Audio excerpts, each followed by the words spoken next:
Minister, as you know today, the EU Digital Services Act came into effect, which will attempt to regulate so-called misinformation on social media platforms, and your own government's electoral commission will fulfill a similar role nationally. So is it not dangerous for democracy that powerful state institutions will get to decide what is and isn't true? I think this is actually a very important development for Ireland. So while the European Commission, leads on implementation and enforcement, provides the member states to establishment, to share responsibility depending on the circumstances of any particular situation. I think what we've done with Comisiún na Meán and setting that up as a regulator will protect children, mostly. That's the priority, children from harmful content online, and I welcome this today. Sure, but I'm asking about the misinformation side of it specifically, whatever about child protection, that's a whole separate issue. I mean, is it right for government and state institutions to be able to say what is and isn't true?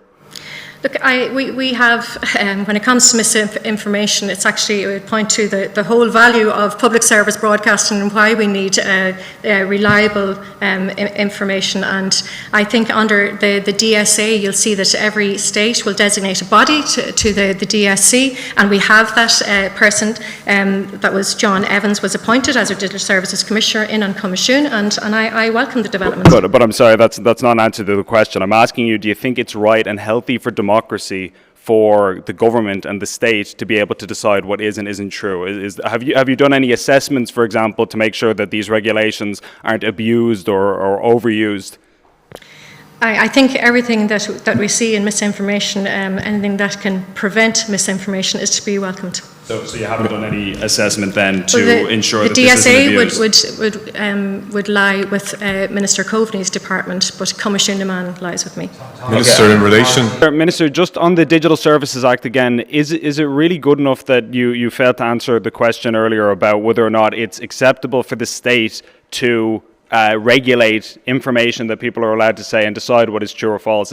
Should people be encouraged by the fact that the minister can't answer a simple question when we're literally regulating truth itself? I'm quite clear on the need to tackle misinformation, and actually everything that we're dealing with now points to the value of public service broadcasting and the immense valuable role it played during, for example, the recent pandemic. None of this has anything to do with the question I've asked. You have not.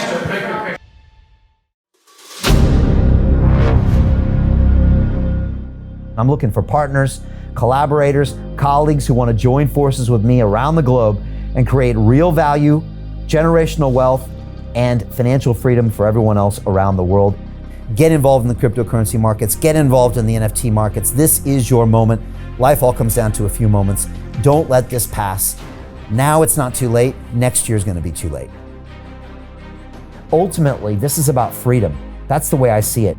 This is about giving power back to the people and enabling billions of people worldwide to use the financial markets to improve their lives and those of their friends and their families and their communities. Honestly, I think it's a violation of human rights not to allow people basic access to financial services. Because right now people are being kept in the dark, they're being robbed of education, and it's a travesty. And so I'm looking for people that want to join me and be a part of this solution. And that all happens inside the DeFi Academy. The gains my students are making are absolutely amazing. Double, triple-digit gains in the first month alone. That's amazing. This will change your life. Now is the time to get involved. I'm going to tell you exactly how my students in my academy made money in the last 30 days. I'm talking about real trading results. And let me just whet your appetite a little bit. Let me hit you with some numbers. I'm talking Brendan from New Zealand is up 68.77% on the month. Steve from Europe up 83%. Albert in Singapore up 169.9% on one single trade. I got Susan up 153% on her call options alone, also rocking 139% returns and 442% returns as well on individual trades. These are people that are changing their financial future in the last 30 days, but it's based on trading discipline. I've graduated over 500 students from inside my academy from over 54 countries around the world. It's amazing. When it comes to crypto, DeFi, and blockchain, we love this space. We truly believe it's the future. This is down to our core. It's authentic to what we're doing, and everybody can tell through the camera because you can't make this stuff up.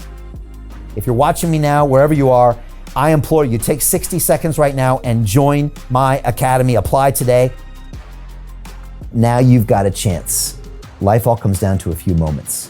What are you going to do? What's the choice that you're going to make?